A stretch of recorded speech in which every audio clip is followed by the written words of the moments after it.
जो बाहरी राज्यों से आ रहे हैं उनकी वेरिफिकेशन थी सबसे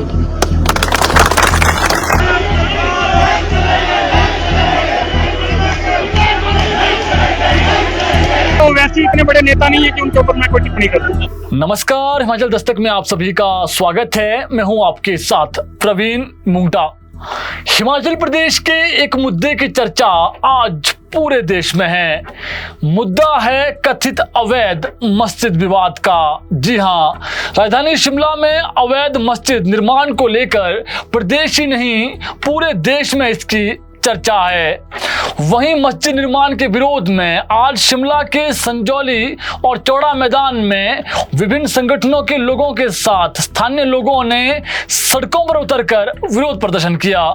लोगों ने कथित अवैध मस्जिद को एक सुर में गिराने की मांग की है। आज चौड़ा मैदान में पंचायती राज मंत्री अनिरुद्ध सिंह भी प्रदर्शन स्थल पर पहुंच गए और उन्होंने लोगों के बीच जाकर कहा कि जो अवैध निर्माण होगा उसे तुरंत हटाया जाएगा। वहीं मुख्यमंत्री सुखविंदर सिंह सुक्खू ने भी कहा कि प्रदेश के सभी नागरिक एक समान हैं, कानून भी सभी धर्मों के लिए एक समान है। कानून के अनुसार जो भी निर्णय होगा हमारी सरकार निर्णय लेगी, उससे पीछे नहीं हटेगी, लेकिन जो कानून को उसके बाद भी हाथ में लेगा उस पर कार्रवाई की जाएगी। प्रदेश में सभी नागरिक एक समान है। प्रदेश में सभी का धर्मों का सम्मान है और मैं ये कह सकता हूँ कि जो भी कानून व्यवस्था को अपने हाथ में लेगा हमारी सरकार कड़ाई से उसका पालन करेगी। कानून व्यवस्था को हाथ में लेने का किसी के पास कोई अधिकार नहीं है। ये मुद्दा आज प्रदेश समेत पूरे देश में इसलिए भी चर्चा में है क्योंकि AIMM प्रमुख और सांसद असदुद्दीन ओवैसी ने इस मामले में मंत्री अनिरुद्ध सिंह पर जुबानी हमला बोला है। उन्होंने एक्स पर एक पोस्ट शेयर करते हुए लिखा कि हिमाचल में कांग्रेस सरकार में मंत्री अनिरुद्ध सिंह भाजपा की भाषा बोल रहे हैं। क्या हिमाचल में सरकार भाजपा की है या कांग्रेस की? हिमाचल की मोहब्बत की दुकान में नफरत ही नफरत है। उन्होंने ये भी कहा कि भारत के नागरिक मुल्क के किसी भी हिस्से में रह सकते हैं, उन्हें रोहिंग्या और बाहरी बुलाना देश विरोधी है। शिमला के स्थानीय लोगों का कहना है कि पहले यहाँ छोटी सी मस्जिद हुआ करती थी और केवल 2 ही परिवार उसमें रहते थे, लेकिन कुछ सालों से यहाँ पर बाहर से अधिक लोग आ रहे हैं। इनका कोई पता नहीं चल रहा है ये है कहाँ के, कोई आइडेंटिटी इनकी नहीं है। जबकि मस्जिद के इमाम का कहना है कि ये मस्जिद 1947 से भी पहले की है। वहीं इस पूरे मामले की बात करें तो बीते शनिवार की शाम को समुदाय विशेष के लोगों ने एक स्थानीय व्यक्ति के साथ मारपीट की और बाद में इस मामले में पुलिस ने 6 आरोपियों को गिरफ्तार किया। मारपीट के बाद इस मामले ने अधिक तूल तब पकड़ा जब शिमला के संजौली में हिंदू संगठन और कई स्थानीय लोगों ने इस मस्जिद को गिराने की मांग की और उस पर अड़ गए।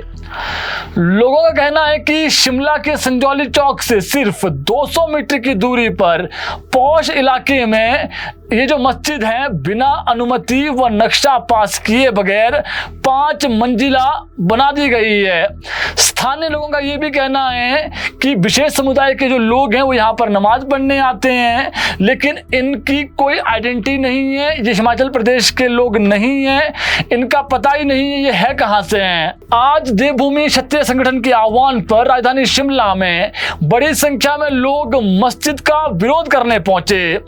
तनाव की आशंका को देखते हुए जिला प्रशासन ने देवभूमि क्षत्रिय संगठन को संजौली में प्रदर्शन करने की इजाजत नहीं दी, चौड़ा मैदान में प्रदर्शन करने की इजाजत दी, जिसके बाद उन्होंने तो विरोध प्रदर्शन अपना चौड़ा मैदान में किया, लेकिन कुछ हिंदू संगठनों और स्थानीय लोगों ने संजौली में आज मोर्चा खोल दिया और जमकर वहां पर नारेबाजी की। संजौली चौक से लेकर ढली टनल तक लगातार जो है वो नारेबाजी की गई और सरकार को 2 दिन की मोहलत भी। अगर सरकार 2 दिन में भी इस पर डिसीजन नहीं लेती है तो फिर आगामी जो डिसीजन है वो हिंदू संगठन के लोग लेंगे। वहीं मस्जिद के जो इमाम हैं शहजाद, उनका कहना है कि ये मस्जिद 1947 से पहले की है। पहले मस्जिद कच्ची थी, लोग मस्जिद के बाहर नमाज पढ़ते थे जिससे नमाज पढ़ने में दिक्कतें आ रही थी। इसे देखते हुए लोगों ने चंदा एकत्रित किया और मस्जिद निर्माण का कार्य शुरू किया। उन्होंने बताया कि जमीन वक्फ बोर्ड की थी जिस पर 2 मंजिल पहले से ही बनी थी। साथ ही उन्होंने बताया कि मस्जिद की 2 मंजिल को लेकर मामला कोर्ट में चल रहा है। वक्फ बोर्ड इसकी लड़ाई लड़ भी रहा है। कानून का जो भी निर्णय आएगा वो सभी को मंजूर होगा। आपको बता दें, राज्य सरकार के अनुसार मस्जिद पुरानी है मगर अवैध निर्माण 2010 से शुरू हुआ है। मगर इस मस्जिद में अवैध निर्माण 2010 में शुरू हुआ, उसके बाद 30-35 बार अवैध निर्माण रोकने के लिए नोटिस भी गए मगर निर्माण नहीं रोका गया और कमिश्नर कोर्ट में इसी मामले में 44 पेशियां जो है वो लग चुकी है। वहीं इसी मामले में अगली सुनवाई परसों यानी 7 सितंबर को होनी है। जब ओवैसी का ट्वीट वायरल हुआ उसके बाद अनिरुद्ध सिंह ने भी आज उस पर पलटवार किया है। मंत्री अनिरुद्ध सिंह ने कहा कि अवैध निर्माण और शहर का माहौल खराब करने की किसी को इजाजत नहीं दी जाएगी। उन्होंने ये भी कहा कि ओवैसी तो खुद भाजपा की बी टीम है, उन्हें हिमाचल के मुद्दों की कोई जानकारी नहीं है और जो भी वो बोल रहे हैं ऐसा बिल्कुल भी नहीं है। वो सिर्फ एक समुदाय विशेष की राजनीति को चमकाने वाला एक चेहरा है और इसलिए ऐसी बयानबाजी कर रहे हैं। मंत्री ने कहा कि जो गलत है वो गलत है, अवैध तरीके से जो भी बनेगा उसको हटाया जाएगा। इसको धर्म विशेष से जोड़ना सही नहीं है। इसी बात उनकी अपनी सोच है, वो एक समुदाय के दम के ऊपर ही जो है अपना उनकी राजनीति जिंदा है। और सबसे पहले भाजपा की तो बी टीम है, वो सभी पूरे देश में जो है लोग जानते हैं वो भाजपा की जो है बी टीम है पूरे हिंदुस्तान में। तो मुझे उस बारे में ज़्यादा कुछ कहना नहीं है, उनकी अपनी सोच है, वो अपने स्टेट संभालें तो बेहतर है। एक ही बात है, लीगल और इलीगल की बात है। कोई मुद्दा कोई किसी राम मंदिर है वो सबका मंदिर है, वो कोई भाजपा का या आरएसएस का मंदिर नहीं है, वो सबका मंदिर है। ऐसे ही चर्च है, हम लोग भी चर्च में जाते हैं, हम लोग गुरुद्वारे में जाते हैं, तो ऐसा नहीं कि किसी समुदाय का है। वहीं देवभूमि क्षत्रिय संगठन के प्रदेशाध्यक्ष रूमी ठाकुर ने कहा कि एक विशेष समुदाय ने शिमला में काफी जगह पर कब्जा कर रखा है, ऐसे में तो आगामी समय में हिमाचल में हालात बिगड़ सकते हैं, इसलिए हिमाचल को बचाने के लिए हमें जागना होगा। उन्होंने बताया कि संजौली में अवैध मस्जिद को हटाने का सरकार से हमें आश्वासन मिला है, ऐसे में हम 7 तारीख तक कोर्ट के फैसले का इंतजार करेंगे। वहीं हम देवभूमि में माहौल खराब करने की इजाजत किसी को नहीं दे सकते हैं। जो गलत करेगा वो फिर भरेगा भी।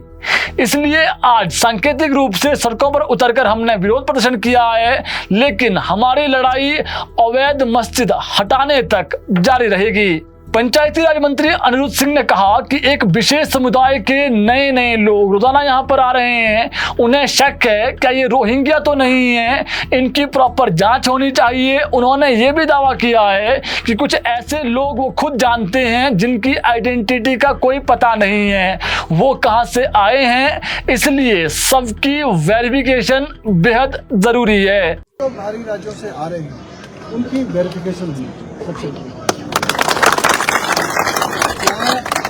आपराधिक बैकग्राउंड है, ये भी हमारे को जानकारी चाहिए। जो दुकानदार पैसे लेके अपनी दुकानों के बाहर लोगों को बिठाते हैं वो बिल्कुल बंद होगा। वहीं मध्य प्रदेश में पीडब्ल्यूडी और शहरी विकास मंत्री विक्रमादित्य सिंह ने सांसद असदुद्दीन ओवैसी के बयान पर पलटवार करते हुए कहा कि हिमाचल प्रदेश में नफरत की नहीं बल्कि मोहब्बत की ही दुकान है, यहाँ किसी के लिए कोई नफरत नहीं है। उन्होंने कहा कि हिमाचल प्रदेश की राजधानी शिमला के संजौली इलाके में मस्जिद का जो मामला है उसमें हर कार्रवाई कानून के मुताबिक ही होगी। हिमाचल प्रदेश में कानून का राज्य और यहाँ हर कार्रवाई कानून के मुताबिक ही होती है। हिमाचल प्रदेश में सांप्रदायिकता के लिए कोई भी स्थान नहीं है, इसलिए इस तरह के बयान देकर ओवैसी हिमाचल का माहौल खराब करने की कोशिश कर रहे हैं जो वो होने नहीं देंगे। हिमाचल प्रदेश में मोहब्बत है, सभी के साथ मोहब्बत है और बेइंतहा मोहब्बत है। हम विकास कार्यों को आगे ले जाना चाहते हैं और समाज के हर वर्ग को आगे ले जाना हमारा दायित्व है। उनकी सुरक्षा करना हमारा दायित्व है और सरकार उसके लिए प्रतिबद्ध है। देखिए, मैं ये कहना चाहता हूँ कि कानून के ऊपर कोई नहीं है। हम जो भी कार्रवाई करेंगे वो with in the ambit of law वो कार्रवाई करवाई जाएगी, चाहे वो MC एक्ट की है, चाहे वो पुलिस की कार्रवाई है। अब देखना होगा कि 7 तारीख को नगर निगम कोर्ट से इस मामले में क्या फैसला आता है। लेकिन राजधानी में स्थानीय लोग और हिंदू संगठनों में गुस्सा है। उनका यही कहना है कि ये मस्जिद अवैध है, इसे हटाया जाना चाहिए।